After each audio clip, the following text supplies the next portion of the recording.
हरे कृष्णा दोस्तों, आज हम चतुर्मास कब है और कब तक है, चतुर्मास की कथा और चतुर्मास से जुड़ी रोचक किस्से सुनेंगे। जानकारी अच्छी लगे तो वीडियो को लाइक शेयर करें, चैनल को सब्सक्राइब करें। हिंदू पंचांग के अनुसार चातुर्मास का आरंभ शयनी एकादशी से माना जाता है। इस साल शयनी एकादशी 29 जून गुरुवार को है। इस दिन से भगवान विष्णु पूरे 5 महीने के लिए योग निद्रा में चले जाएंगे और फिर कोई भी शुभ मांगलिक कार्य आरंभ नहीं होगा। उसके बाद कार्तिक मास के शुक्ल पक्ष की एकादशी देवउठनी एकादशी के दिन भगवान योग निद्रा से जाग जाते हैं। इस 5 महीने की अवधि में कोई भी शुभ मांगलिक कार्य जैसे विवाह, मुंडन आदि नहीं किए जाते हैं।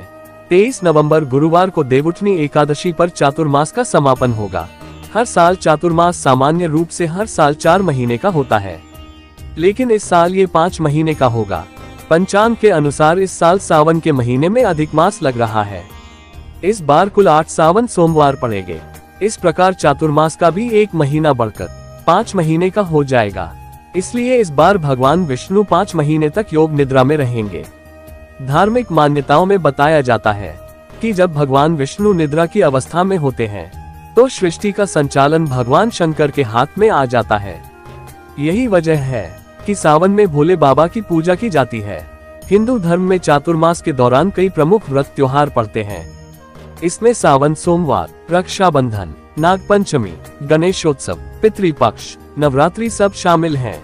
चातुर्मास के दौरान पूजा पाठ और अनुष्ठान करने का विशेष महत्व होता है, लेकिन कोई भी शुभ कार्य नहीं किए जाते हैं।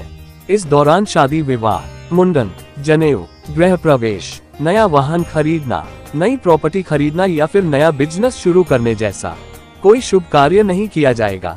इसके बाद 24 नवंबर को से शुभ कार्यों का आरंभ होगा। चतुर्मास की कथा। पौराणिक कथा के अनुसार एक बार योग निद्रा ने भगवान विष्णु की कठोर साधना की और भगवान विष्णु को प्रसन्न कर लिया और बोली, हे भगवान, आपने सभी को अपने अंदर स्थान दिया है, मुझे भी अपने अंगों में स्थान दीजिए।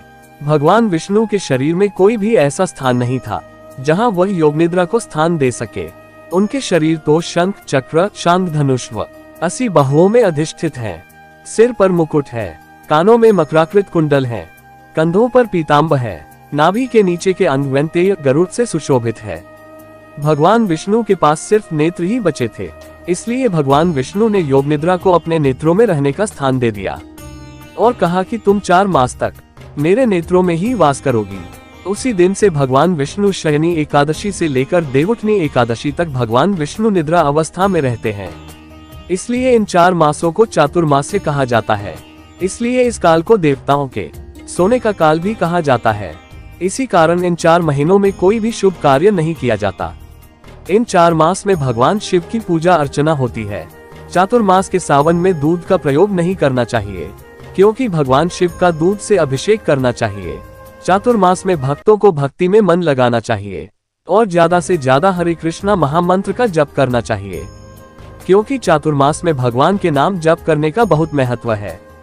चातुर्मास में भक्तों को ब्रह्मचर्य का पालन करते हुए जमीन पर अपना बिस्तर लगाकर सोना चाहिए। चातुर्मास में दही का सेवन कम कर देना चाहिए या फिर खत्म कर देना चाहिए, क्योंकि दूध से बने पदार्थ भगवान शिव को अर्पित किए जाते हैं। हरे कृष्णा।